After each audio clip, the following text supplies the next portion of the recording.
Hello दोस्तों, कैसे हो? आपका स्वागत है त्रिपान स्टडी सेंटर में। आज जो हम करने जा रहे हैं एमए सोशियोलॉजी सेमेस्टर सिस्टम, यानी देखा जाए तो यहाँ पर कोड जो है SOCR 413। यहाँ बुक जो है एमए का विकास का समाजशास्त्र यानी सोशियोलॉजी ऑफ डेवलपमेंट। आज जो हम चैप्टर करने जा रहे हैं कई मानने में काफ़ी महत्वपूर्ण है। राजनीतिक आधुनिकीकरण के सिद्धांत, the theories of political modernization, जो कि काफ़ी महत्वपूर्ण है। इसमें हम हर एक विचार पे जो है विस्तार पूर्वक चर्चा करेंगे, हर एक पॉइंट पे एनालाइज करेंगे एमए के अंतर्गत। तो इसके लिए जो है हमें चैप्टर स्टार्ट करना पड़ेगा, लेकिन चैप्टर स्टार्ट करने से पहले जो है एक बात जो मैं हमेशा कहता हूँ, जिसको आपको सोचना भी चाहिए, विचार भी करना चाहिए, इवन अमल भी करना चाहिए, वो ये है कि जब भी वीडियो देखिए पूरा देखिए, क्योंकि अधूरा जानकारी सदैव खतरनाक होता है। साथ में एक इंपॉर्टेंट बात ये भी रहता है, अगर आप पहली बार वीडियो देख रहे हो तो लाइक शेयर सब्सक्राइब करना मत भूलना, क्योंकि दोस्तों लाइक कीजिएगा तो बनाने वाले का मनोबल बढ़ता है, सब्सक्राइब कीजिएगा तो इससे ये होता है कि जब भी मैं कोई वीडियो डालूंगा उसका नोटिफिकेशन आपको समय रहते मिल जाएगा। और देखिए शेयर का मतलब ये होता है कि आपके थ्रू न जाने किन बच्चों को हेल्प मिल जाए, ये आप भी नहीं जानोगे, इसलिए जो है आप शेयर जरूर करो, ठीक है। व्हाट्सएप स्टेटस पे भी लगाओ। दोस्तों आरएनएसएस सेंटर जो है कई मानने में बहुत से बच्चों के लिए हेल्पफुल है, चाहे वो 8th क्लास हो, 9th 10th 11th 12th हो, चाहे वो NIOS बोर्ड के बच्चे हों, ठीक है, चाहे BA MA के बच्चे हो, सभी क्लासों के लिए कुछ ना कुछ जो है त्रिपान सेंटर में उपलब्ध है। तो इसलिए आपके लिए ज़रूरी है कि आप सब्सक्राइब करके इसको चैनल को जो है सेव कर लो, नहीं तो बाद में अगर रिसर्च करोगे तो शायद आपको ये चैनल प्राप्त ना हो। तो इसलिए सोचना नहीं, विचार नहीं करना है, सब्सक्राइब करके जो है अपने पास सेव करना है। दोस्तों ये तो बात था आपके लिए, लेकिन आप देखते हैं हमारा आज टॉपिक क्या है। आज जो हम चैप्टर करने जा रहे हैं बहुत काफ़ी महत्वपूर्ण है, एमए सोशियोलॉजी सेमेस्टर सिस्टम, यानी यहाँ पर कोड जो है आपका SOCR 413 और किताब जो है विकास का समाजशास्त्र, यानी बुक है सोशियोलॉजी ऑफ डेवलपमेंट, जो कि काफ़ी महत्वपूर्ण है। और आज जो हम यहाँ पर चैप्टर करेंगे जो कि काफ़ी महत्वपूर्ण है, राजनीतिक आधुनिकीकरण के सिद्धांत, the theories of political modernization, जो कि काफ़ी महत्वपूर्ण है हर एक बच्चों के लिए जो एमए में सोशियोलॉजी ले रखी हैं। इसके अंतर्गत हमारा जो अगला क्वेश्चन आया है काफ़ी महत्वपूर्ण है एग्ज़ाम व्यू से। आधुनिकीकरण के उद्देश्य, एजेंडे और मुश्किलों का हमने यहाँ पर जो है एनालाइज करना है, समझना है कि आधुनिकीकरण के उद्देश्य, एजेंटों और मुश्किलों को, यानी the feature of agent and the problem of modernization. तो ये काफ़ी महत्वपूर्ण रहेगा, जो कि हमारा अगला टॉपिक है। देखा जाए तो यहाँ पर इन्हीं बातों पर जो है प्रकाश डाली गई है कि आधुनिकीकरण से भाव राजनीतिक प्रणाली के सामाजिक, आर्थिक, राजनीतिक, वैदिक और संस्कृति आदि सब क्षेत्रों में जरूरी परिवर्तन लाना है। आधुनिकीकरण से भाव यही होता है कि सामाजिक, आर्थिक, राजनीतिक और वैदिक, संस्कृति आदि सब में जरूरी परिवर्तन लाना है। आधुनिकीकरण से भाव राजनीतिक लचर का बदलते हालातों के अनुकूल बदल देना है। असल में यह बहुत व्यापक शब्द है, जिसमें औद्योगिकरण, मशीनीकरण और शहरीकरण, राजनीति सम्मिलित शिक्षा को जो है बढ़ोतरी, आगे चल संचार तकनीकों को अपनाना और सामाजिक गतिशीलता, प्रति व्यक्ति आमदन में बढ़ोतरी और राष्ट्रीय आमदन में बढ़ोतरी और अपनी एक अलग पहचान आदि। तो ये काफ़ी महत्वपूर्ण रहेगा यहाँ पर कि यहाँ पर राजनीति आधुनिकीकरण से भाव यही होता है कि सामाजिक, आर्थिक, राजनीतिक, वैदिक, संस्कृति आदि सब क्षेत्रों में जरूरी परिवर्तन लाना। और इसमें शब्द जो लिए गए हैं औद्योगिकरण, मशीनीकरण, शहरीकरण, राजनीति समेत शिक्षा में बढ़ोतरी, आगे संचार तकनीकों को अपनाना और गतिशील करना, यानी देखा जाए तो ये काफ़ी महत्वपूर्ण है। इसमें अगर आप बदलाव देखिए, बदलाव सब चीज़ों शब्दों में है, असल व्यापक शब्द यहाँ पर यूज़ की गई है, जिनके कारण आधुनिकीकरण संभव है। आधुनिकीकरण संभव इसलिए है क्योंकि इसमें औद्योगिक, मशीनीकरण और शहरीकरण बहुत महत्वपूर्ण है। और सबसे महत्वपूर्ण बात होती है शिक्षा के स्तर में बढ़ोतरी। जिस देश में शिक्षा का स्तर निम्न स्तर का होगा वो देश कभी भी डेवलपमेंट नहीं करेगा। कोई भी देश के डेवलपमेंट करने में दो चीज़ों का जो है बहुत घटिया इफेक्ट होता है, एक निम्न किस्म का शिक्षा स्तर और एक करप्शन। अगर ये दो चीज़ों को अगर हम हमारे लिए महत्वपूर्ण बना ले तो वो राज्य, वो देश गरीब होने के पश्चात भी वो पूरे विश्व में नंबर 1 हो जाता है। और भारत में इन्हीं दो चीज़ों पर जो है राजनीति की जाती है। करप्शन जो बड़े बड़े सरकारी एजेंटों में होती है सम्मिलित, और निम्न स्तर की शिक्षा जो हर एक स्कूल में देखने को मिलता है। तो भारत कैसे आधुनिकीकरण के से आगे निकल पाएगा? सिर्फ बोल देने से नहीं होता कि हम आधुनिकीकरण में कर रखे, हमारे शहरीकरण हुआ है, हम बहुत डेवलपमेंट है। शिक्षा का स्तर जब तक उच्च नहीं होगा, जब तक कहते हैं कोई प्राइवेट स्कूल में आप चले जाइए तो टीचर साफ शब्दों में कहते हैं कि बच्चे को हम 6 साल में पहली क्लास में एडमिशन लेंगे, लेकिन शर्त यह है कि बच्चों को किताब लिखना पढ़ना आना चाहिए। लेकिन वही आप सरकारी स्कूल में चले जाओ, उम्र आपका 5 साल रहेगा, पहली क्लास में एडमिशन कर देंगे, चाहे बच्चों को आता हो चाहे ना आता हो। बच्चे गांव से आए हैं, उनका उम्र 10 साल है, तो उसी के अंतर्गत उनको जो है 5वीं क्लास में एडमिशन ले लेते हैं, चाहे उनको पढ़ने आए चाहे ना आए। और यही करते करते वो 8वीं क्लास तक बहुत आसान तरीक़ों से पहुंच जाते हैं। मैं तो बड़ा अफसोस मनाता हूं कि जब आपको 8वीं क्लास तक बच्चों को डायरेक्ट ही पहुंचाना था तो ये झूठा एग्ज़ाम लेने की जो प्रपंडे हैं वो क्यों इस्तेमाल कर रहे हो? इससे अच्छा बच्चों डायरेक्ट 8th क्लास में रख दो। ये एग्ज़ाम लेने की जो दुतरफा खेल है, किस लिए? सरकार को दिखाने के लिए कि हम बच्चों को समझदार बना रहे हैं। आप किसी भी सरकारी स्कूल में चले जाइए, सबका हालत उसी प्रकार से आपको मिलेगा। क्योंकि मैं बच्चों को पढ़ाता हूँ, मेरे सामने सब होता है, तो मुझे बड़ा अफसोस होता है। और ये स्तर अगर शिक्षा का रहा तो जर्नल सी बात है, भारत कभी ग्रोथ नहीं करेगा। इसमें सिर्फ सरकार की जो है सिक्का चल पाएगा, भारत कभी विकास नहीं कर पाएगा। अगर हम आगे पॉइंटों की बात करें तो आधुनिकीकरण के उद्देश्य काफ़ी महत्वपूर्ण यहाँ पॉइंट है, यानी फीचर ऑफ मॉडर्नाइजेशन। इसी के अंतर्गत पहला पॉइंट आया है औद्योगिकरण, यानी इंडस्ट्रियलाइजेशन। ये भी जो है काफ़ी महत्वपूर्ण है, आधुनिकीकरण के अंतर्गत ही है कि सबसे पहली जरूरी बात औद्योगिकरण के ऊपर विचार करना है। और कम विकसित देशों में आमतौर पर खेतीबाड़ी से लोग गुजर सकते हैं तथा औद्योगिकरण ऊंचा ही नहीं होता। वो कारखाने में बनने वाली चीज़ें बाहर से मंगवाते हैं तथा इस प्रकार देश का बहुत सारा पैसा बाहर के देशों में चला जाता है। इसका सबसे अच्छा एग्जाम्पल भारत ही है। भारत में अपने बनाए हुए घर को चीज़ें किसी को पसंद नहीं आता है। इवन कि आप भी देख लीजिए, आपको घर में बना हुआ चीज़ खाने में मज़ा नहीं आता है, लेकिन रेस्टोरेंट ढाबे की चीज़ें बहुत पसंद आती है। इवन कि चाइनीज़ नूडल्स जो विदेशी सामानों से बनाई जाती है, बड़े हम चाव से खाते हैं। घर के मसाला तो हमें पसंद नहीं आती है, लेकिन जो केमिकल से बना हुआ चीज़ें हम धड़ल्ले से खाते हैं। तो जर्नल सी बात है, विदेशी कारखाना मालामाल हो रही है और हमारा अर्थव्यवस्था कंगाल हो रही है, और इसमें हम लोग ही सबसे बड़े जिम्मेवार हैं। ये बाहरी बातों को मैं नहीं कह सकता, ये हमारे आम जिंदगी में है। आपको पता ही होगा, नूडल जितने भी चीज़ बनाए जाते हैं तरह तरह के केमिकल से बनाए जाते हैं, और उसमें कोई खास चीज़ नहीं मिला जाती है, नेचुरल चीज़ कुछ नहीं होती है, सब के सब रसायन होते हैं। और रसायन आपको तीखा महसूस कराता है, नमकीन कराता है, और आप बड़े चाव से खा रहे होते हो, और बाद में तरह तरह के पेट की बीमारियों से डॉक्टर के पास दौड़ रहे होती हो। तो जर्नल सी बात है, इसमें भारत कभी तरक्की नहीं कर सकता, सिर्फ दिखावा है। ये सब किताबी बातें हैं। कहते हैं किताबी बातें तो बहुत कुछ लिखी गई है, बड़े बड़े थिंकर्स ने बहुत सोशोलॉजी में बातें, बहुत महत्वपूर्ण बात बताई, लेकिन वो लोग भी कुछ नहीं कर सकते थे। वो सब जो है किताबों में सब बातें लिख सकते थे, वो भी कुछ नहीं कर सके। इवन कि आइंस्टाइन तो आपको पता ही होगा कि उन्होंने परमाणु बम की जो है खोज किया, लेकिन वो बेचारे भी लाचार हो गए, क्योंकि उनको पता था कि राजनीतिक कुछ चक्र में वो कुछ नहीं कर सकते। एक बार उन्होंने गलती कर दी तो कर दी।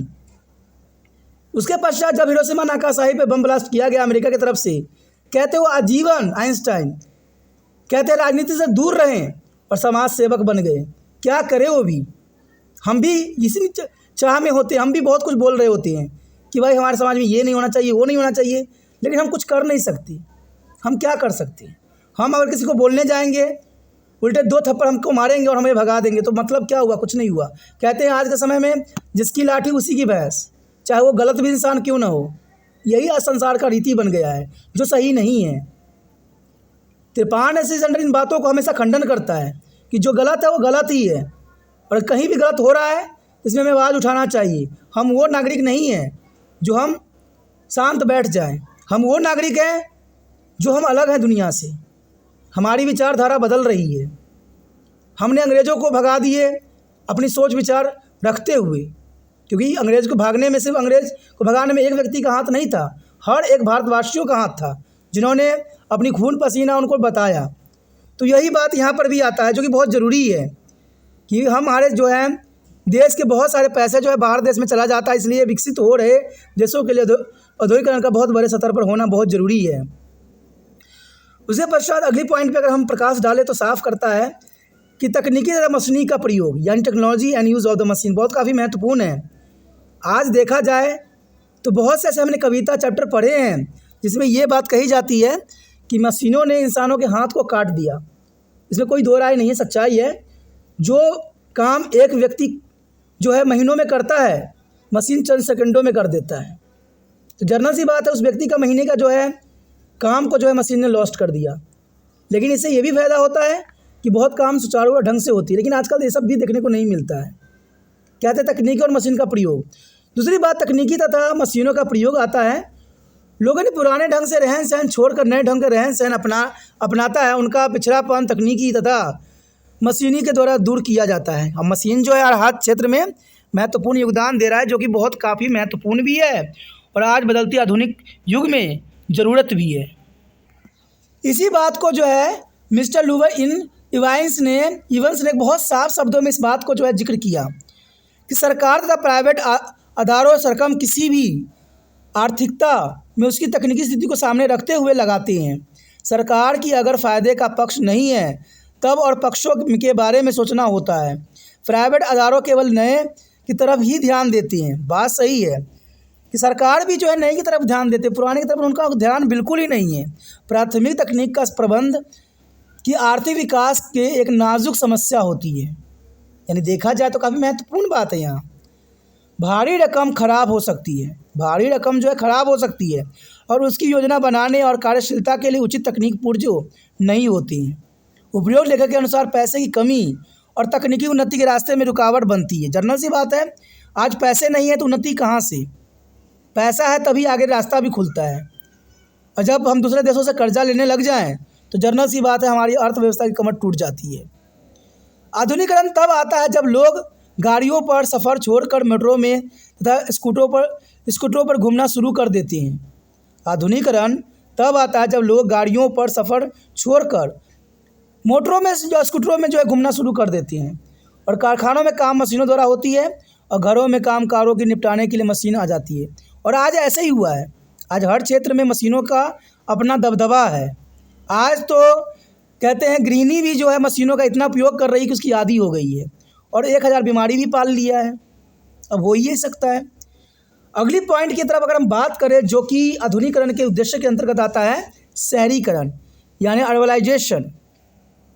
राजनीतिक आधुनिकीकरण के लिए तीसरी बात शहरीकरण ही है। आधुनिकीकरण में देखा जाए तो तीसरी और साफ बात जो है शहरीकरण है। और कम विकसित देशों में लोग ज़्यादा करके गाँव में ही रहते हैं। कम विकसित देशों में लोग जो है ज़्यादातर गाँव में रहते हैं, परंतु देखा जाए तो शहरीकरण की भावना आने के साथ उनका झुकाव शहरों की तरफ हो जाता है। भाव यहाँ पर यही है कि शहरीकरण प्रक्रिया के रूप में लोगों की प्रतिक्रिया शामिल होती है और इसके नतीजे द्वारा लोगों के व्यवहार पैटर्न में तब्दीली आती है तथा नए व्यवहार पैटर्न स्थापित भी होते हैं। परंतु यह प्रतिक्रिया तथा उसके नतीजे भौतिक प्रबंधन में सामने आते हैं और भौतिक प्रसंग से लेखक का भाव इकोलॉजिकल तथा जनसंख्या के कारक है। तो ये यहाँ पर काफ़ी महत्वपूर्ण बात आ जाता है शहरीकरण के अंतर्गत। आगे जो हमारे समक्ष आया है, लोगों का भाग लेना यानी पार्टिसिपेशन ऑफ द पीपल, यानी लोगों का भाग लेना, पार्टिसिपेशन ऑफ पीपल। असली बात लोगों का भाग लेना होता है। उपयोग अनुसार राजनीतिक भाग लेने की विधि को समझने के लिए उस प्रक्रिया के अध्ययन जरूरी है जिस द्वारा लोगों में राजनीतिक में भाग लेने की इच्छा जागती है। आज राजनीतिक इतना गंदा इसलिए हो गया है क्योंकि यहाँ पर समझदार और उचित व्यक्तियों को लोग नज़रअंदाज कर देते हैं। आज जो सही है, पढ़े लिखे हैं, जो देश के लिए कुछ करना चाहते हैं, आम जनता भी उसको नकार देती है। और जो लोग लालच देते हैं, तरह तरह के प्रपंडे अपनाते हैं, उनको लोग जो है सराहना करते हैं। और बाद में जब उनकी रूल रेगुलेशन फेल होती है तो सर पे हाथ धकर रोते हैं। यही तो भारत की विडंबना है। और ये सब क्यों होता है? क्योंकि लोग शिक्षित नहीं हैं। जिस प्रकार उनका शिक्षा का स्तर होना चाहिए वो शिक्षा का स्तर उनके समक्ष नहीं प्रस्तुत होती है। मेरा तो एक शायद विचार है कि शायद ये अनपढ़ बनाए रखने की साजिश है। आप सोचिएगा कैसे। अब मैं यहीं पर एक बात कहता हूँ, राजनीतिक नेता के बच्चे कौन से स्कूल में पढ़ते हैं? प्राइवेट में पढ़ते हैं कि सरकारी में पढ़ते हैं? आपका जवाब होगा प्राइवेट में, क्योंकि पैसे इतने होते हैं तो प्राइवेट में ही पढ़ाएंगे। आखिर क्यों? सरकारी जिनका उन्होंने स्थापना किया और जिसके नाम के वो सिक्का चलाते हैं आम जनता में, तो सरकारी में क्यों नहीं पढ़ते? सरकारी में क्या है? खामियां हैं। सोचिए, विचार कीजिए। कहते हैं बहुत से नेता लोग जो होते हैं स्कूल पे अपने प्रपंडे अपनाते हैं। हमारे स्कूल तो बहुत विकसित है, विदेश से लोग निरीक्षण करने आते हैं। देखिए कितने इंटेलिजेंट है, स्मार्ट क्लास है, हर जगह के स्मार्ट है, सभी स्कूलों में लिखा होता है स्मार्ट स्कूल। लेकिन अमीर लोगों के, करोड़पति के बच्चे सरकारी स्कूल में क्यों नहीं पढ़ते हैं? जब उनका जो है एजुकेशन सिस्टम बेहतर है तो क्यों नहीं पढ़ाते हैं? वो प्राइवेट की तरफ रुख क्यों करते हैं?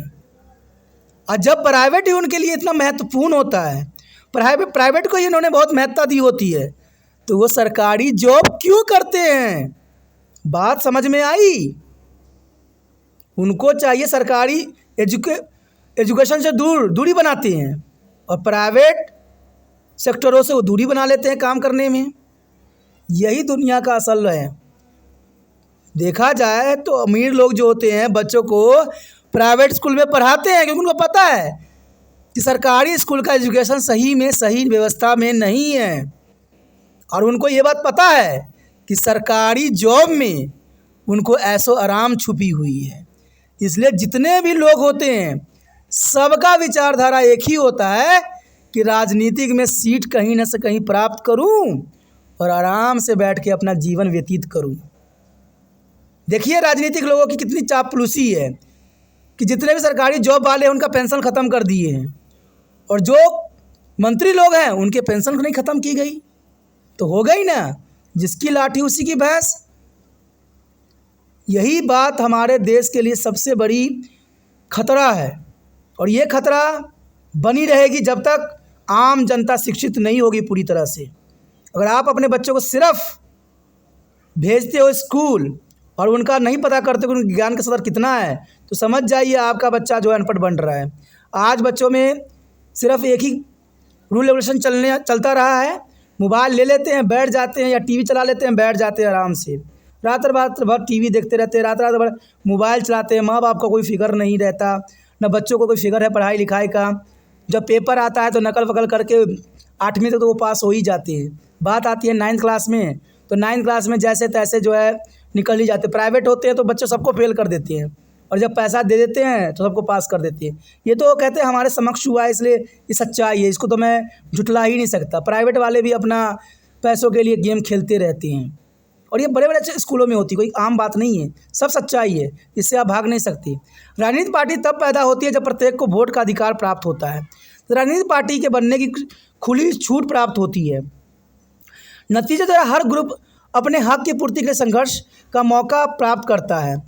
यह राजनीतिक जो है शमूलियत ही है जिस द्वारा हर एक को समान लाभों को प्राप्ति होती है। बोला बात यहाँ पर अच्छी है, सबको राजनीति में आने का पुण्य अधिकार है, लेकिन मैं क्या बताऊँ, जनता को कौन समझाए कि लालच बुरी बला है। ये समझा समझा के तो मैं बहुत समझा दिया, अब समझ से भी समझ से परे है।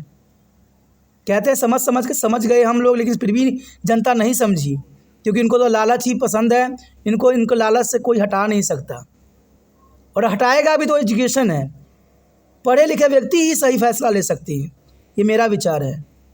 कहते हैं अधिक विचारों के अनुसार लोगों को समूलियत मदद जो बढ़ोतरी होनी चाहिए, पर बढ़ोतरी की हालतों की तरफ ध्यान देना जरूरी है। ये पाई ने अपने शब्दों में कहा था, और पाई ने इसको दूसरी बात भी कही जो इंग्लिश में बताया, according to the most view political development die entail some degrees of expanded popular participation put its important to degradation among the condition of such expenses. अगली पॉइंट की तरफ अगर हम रुख करें तो सामाजिक गतिशीलता यानी social mobility, this is most important point है कि सामाजिक गतिशीलता राजनीतिक आधुनिकीकरण दौरान अगली बात सामाजिक गतिशीलता की आती है। यानी उद्देश्य के अंतर्गत अगली पॉइंट जो है हमारा सामाजिक गतिशीलता की है, जहाँ पर लोगों का जीवन पहले खड़े रहने स्टैटिक अवस्था में होती है, जब वह खुले जीवन में नए नए कार्य अपनाते हैं। और नए कार्य अपनाना नए लोगों की पहचान होती है, और इन कारण से नई नई संभावना भी बनते हैं, और उनके जीवन में एक प्रकार की गतिशीलता आती है जिसको गांव से लाभ महसूस नहीं होते हैं। वो शहर में नौकरी करने के लिए चले जाते हैं, और जो शहर में नौकरी करते हैं वो विदेशों में नौकरी करने चले जाते हैं। जिसको नौकरी पसंद नहीं आती है वो छोड़कर कोई और नौकरी कर लेते हैं। लोग घर के अंदर ही मन बहलाव न ढूंढकर बाहर मन बहलाने के लिए निकालते हैं, इसके लिए क्लब आदि भी जाते हैं। तो जर्नल सी बात है, लोगों को अपने घर की चीज़ें कभी पसंद नहीं आती हैं। और इसी बात को मार्कस ने साफ शब्दों में कहा था कि परंपरागत समाज मुकाबलत खड़े रहने या स्टैटिक होने की अवस्था में होते हैं, पर इसका यह भाव नहीं है कि उसमें बिल्कुल ही कोई तब्दीली नहीं होती है। तब्दीली तब होती है जब उस पर बहुत ही धीमी रफ्तार से या गतिशील इस रफ्तार को तेज करती है। यानी बहुत ही धीमी रफ्तार से होती है और गतिशीलता इस रफ्तार को तेज कर देती है। तो काफ़ी महत्वपूर्ण यहाँ पर बात बताई गई। अगला पॉइंट जो हमारे समक्ष आया है राष्ट्रीय एकता यानी नेशनल यूनिटी, बहुत काफ़ी महत्वपूर्ण है राष्ट्रीय एकता। कहते हैं राजनीतिक आधुनिकीकरण के लिए राष्ट्रीय एकता का होना जरूरी है, और कम विकसित देशों में इसकी कमी होती ही है। राष्ट्रीय पहचान यानी नेशनल आइडेंटिटी का होना जरूरी है, और मार्क्स के अनुसार राष्ट्रीय एकता की भावना अलग पश्चिमी समाजों को एकता एवं निरंतरता प्रदान करती है। अंत में नतीजे द्वारा वह अंदर के तनाव झगड़े पर काबू पाने के योग्य हो जाते हैं। विकसित हो रहे यही मार्ग अपनाने चाहिए, और इस प्रकार वह धर्म, जाति, भाषा आदि झगड़े से ऊपर उठ सकेंगे। यानी राष्ट्रीय एकता काफ़ी महत्वपूर्ण है, और वह धर्म, जाति, भाषा आदि झगड़े से ऊपर उठने के लिए राष्ट्रीय एकता की मार्ग ही उनको मार्गदर्शन प्राप्त कर सकती है। इसलिए सबसे महत्वपूर्ण है आप एक राष्ट्र के हो, एक राष्ट्र के लिए भावना रखो। कहते हैं धर्म, जाति, भाषा वो आपके घर में होना चाहिए, वहाँ पर प्रयोग कीजिए, ये सबसे महत्वपूर्ण रहता है, क्योंकि हम एक राष्ट्र की हैं। आगे है शिक्षा में वृद्धि। जैसे मैं सदैव ही कहता हूँ शिक्षा का स्तर, इंक्रीजिंग ऑफ एजुकेशन, जो मैं कहते कहते दुखी हो गया हूँ। कहते अगली बात राजनीतिक आधुनिकीकरण में शिक्षा में वृद्धि करना है। शिक्षा को सिर्फ कागजी बातों पर नहीं लिया जाए कि परसेंटेज इतना प्रतिशत हमारे शिक्षित बढ़ गए हैं। ज़मीनी हकीकत का जो है अध्ययन करने की ज़रूरत है। आज देखा जाए तो भारत में फर्जी काम धड़ल्ले से होता है, और सारे एनालाइज जो होते हैं गलत होते हैं। तो सरकार आंख बंद करके उनकी एनालिसिस को जो है समझ लेती है कि हमारा शिक्षा स्तर उच्च हो गया है, लेकिन जब ज़मीनी हकीकत पे आप जाइएगा तब समझ में आएगा कि शिक्षा में क्या वृद्धि हुई है और क्या वृद्धि नहीं हुई है। शिक्षा के प्रबंधन का न होना पश्चिमी देशों के अंदर गरीबी, बेकारी और पिछड़ेपन को जन्म देती है, और ये सबसे अधिक भारत में है। भारत पिछड़े देशों के अंदर आती है, गरीबी यहाँ पर 50% से ऊपर है, बेकारी बेरोजगारी की समस्या इतनी है कि बोलना जाना संभव नहीं है, और पिछड़ेपन तो इतना है जिसका एनालाइज करना संभव नहीं है। और भी अनेक समस्या पैदा होती है, जैसे कॉलेज शिक्षा, स्त्री शिक्षा आदि की तरफ ध्यान दिया जाना चाहिए। श्रीनिवासन तथा साथियों की वैज्ञानिक शिक्षा के ऊपर जोर दिया है। अब मैं कितना कहूँ कि हमारे देश में शिक्षा का स्तर उस स्तर पे नहीं है जो होना चाहिए।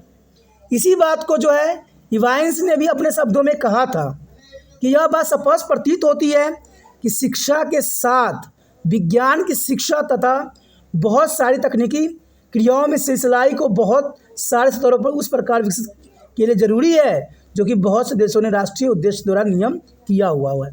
अब देखिए शिक्षा का स्तर निम्न क्यों है।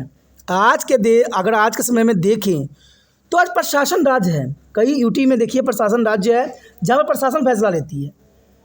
मैंने अपनी आंखों से देखा, जाना, समझा कि जिस बच्चे को मेडिकल की बहुत चाह थी, मेडिकल लेने की सपना थी, लेकिन सरकार ने क्या किया, स्टैंडर्ड बेसिक बना दी। अब स्कूल वाले ने स्टैंडर्ड दिया नहीं तो बच्चों को मेडिकल में एडमिशन मिला नहीं, और मिलने की चांसेस थी तो उनको ये बोला गया कि आपको मैथ में 50% चाहिए। दोस्तों ये कौन सा रूल रेगुलेशन है। कभी कभी बच्चा बीमार भी तो हो सकता है, कभी कोई बीमारी से ग्रस्त भी हो सकता है और पेपर में अच्छा परफॉर्मेंस ना कर पाया हो, तो इसका मतलब क्या उसका जो सपना था लेने का, क्या वो लेने का अधिकार नहीं है। क्या आपके नियम और रूल रेगुलेशन में बच्चे का जो है किस्मत दबते रहेंगे हमेशा। हर जगह आप अपना सिक्का चलाने की कोशिश करते हो, हर जगह रूल रेगुलेशन बदलने की कोशिश करते हो। आखिर क्या पहले क्या बच्चा बहुत इंटेलिजेंट था जो सीबीएसई की किताब इतने मोटी मोटी हुआ करते थे। क्या आज के समय के बच्चों का क्या दिमाग सॉफ्ट हो गया है, चीज़ की तरह हो गई है कि किताब देखिए बिल्कुल पतला कर दिया गया है। हर एक सिलेबस में 1-2 टॉपिक हटा दिया, एक टॉपिक रख दिया गया है। अरे बच्चे करें तो क्या करें। क्या बच्चे कितने कमज़ोर हो गए मानसिकता उनकी। अब पहले के समय में क्या बच्चे इतने तेज़ थे, जबकि आज के समय में बच्चों को सशक्त बनाना चाहिए, मजबूत बनाना चाहिए। आज हर तरह से बच्चों के लिए सुविधाएं भरा पड़ा है, तो आप आज ही बच्चों की सुविधाओं को नष्ट कर दिया। समझिए, विचार कीजिए कि हमारे देश का शिक्षा स्तर कैसा है और कैसा प्रशासन शिक्षा स्तर बना रहा है। कहते हैं इसमें एनालाइज करने की ज़रूरत है, समझने की ज़रूरत है। यहाँ पर मैं डिबेट नहीं कर रहा हूँ, मुझे पता है डिबेट सिर्फ टाइम पास के लिए होता है टीवीओं में। यहाँ पर सच्चाई मैं बता रहा हूँ, जो सच्चाई है। अगली पॉइंट की तरफ अगर हम रुख करें, उससे पहले अगले पॉइंट देखें। लेकिन यहाँ पर जो है इवांस ने अपने शब्द जो है इंग्लिश में व्यक्त किया था, it seem to be a clear that education including education in a science and training in the many technique operation at many level are still to the kind of development which most countries have to be set as a national goals. This is the most important definition for the events is given here. आगे जो हमारे समक्ष आया है काफ़ी महत्वपूर्ण है, सहयोग प्रशासक यानी एफिशिएंसी एडमिनिस्ट्रेटर। देखिए बात फिर से वही आ गया। मैंने कहा ना कि सब प्रशासन की जो है खेलगुजारी है, और अगला पॉइंट भी यही आ गया कि एफिशिएंसी एडमिनिस्ट्रेटर। इवांस इस बात पर भी जोर दिया है कि देश के आधुनिकीकरण के लिए सुयोग प्रशासकों की ज़रूरत पड़ती है, और हमारे देश में जो है सुयोग प्रशासक है ही नहीं। सिर्फ अपना सिक्का और अपना मतलब और अपना बजट बढ़ाने के चक्कर में रहते हैं, चाहे उनके रीति रिवाज घटिया क्यों ना हो। और यह काम भी शिक्षा द्वारा ही होती है, यह काम भी शिक्षा द्वारा ही होती है। सुयोग प्रशासक ही आधुनिकीकरण के संबंध में आराम किए गए प्रोग्राम को पूरा कर सकता है। ये काफ़ी महत्वपूर्ण है कि सुयोग यानी जो है सुयोग्य प्रशासन होना बहुत ज़रूरी है। और प्रशासन कभी दिल से फैसला ना ले, जिज्ञासाहीन फैसला ना ले। हमेशा फैसले को जो है एनालाइज करें और समझने की कोशिश करें कि इससे क्या हो सकता है और क्या होना चाहिए। कहते हैं कंप्यूटर राइज हर चीज़ को बना देना सक्षम नहीं है, क्योंकि हम आधुनिक युग में इतने भी नहीं गए हैं और हम इतने भी विकसित नहीं हैं। हमारे देश जिसमें हम 50% गरीबी रेखा नीचे से बिलोंग करने वाले लोगों के साथ रह रहे हैं, वहाँ पर जो है कंप्यूटराइज करना हर चीज़ों को सही नहीं है। मैं यही कहता हूँ, जिसका जो सपना है, जो बढ़ने का आगे हौसला है, उनको वो चीज़ मिलना चाहिए जो पहले होता था। मेडिकल में मैंने देखा है एडमिशन जब लेते हैं तो सारे अच्छे परसेंटेज वाले सारे मेडिकल में भर जाते हैं, लेकिन जैसे ही 1 महीना क्लास लगता है सब मेडिकल छोड़ के दूसरे स्ट्रीम में चले जाते हैं और मेडिकल क्लास 0 हो जाता है। और जिनके शौक़ होता है लेने के, जो दिल से मेहनत करना चाहते हैं आगे, जो किसी कारण बस अच्छे मार्क्स नहीं प्राप्त कर सके 10th क्लास में, उनको मेडिकल मिलता ही नहीं, उनको आर्ट्स लेना पड़ जाता है। फिर हो गया ना, जब ऐसा सिस्टम प्रशासन करेगा तो अच्छा डॉक्टर कहाँ से बन पाएगा। आजकल डॉक्टर भी किताबी कीड़े होते हैं। वो भी देखिए, जब भी कोई दवाई लिखवाने जाइए मोबाइल से रिसर्च करते हैं कि भाई बंदा ने कौन कौन बीमारी बोला है, इसका दवाई क्या होगा। तभी तो हमारे देश में बीमारी बढ़ता ही चला जा रहा है, बढ़ता ही चला जा रहा है। अगर मान लीजिए भारत में अगर कहते हैं हेल्थ सिस्टम बहुत अच्छा है, बहुत ही अच्छा है, हम मानते हैं, सरकार यही कहती है कि हमारा हेल्थ सिस्टम बहुत ही अच्छा है, इतना अच्छा है कि हम पूरे देश को फेल कर दिए। लेकिन जब बड़ा बड़ा जो मंत्री लोग बीमार होते हैं तो अमेरिका के रुख क्यों करते हैं, अमेरिका में इलाज कराने क्यों जाते हैं। क्यों, भारत में विश्वास नहीं है।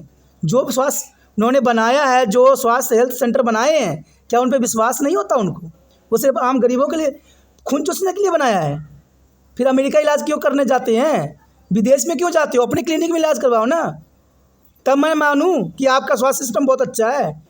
आपको भी पता है कि हमारे देश में तो सिर्फ एक्सपेरिमेंट होते हैं, अनपढ़ लोग भी जाके बैठ जाते हैं पैसे के दम पे, और जो पढ़ने वाले व्यक्ति होते हैं उनको सीट ही नहीं मिलता है। वो सीट के लिए तरसते रह जाते हैं।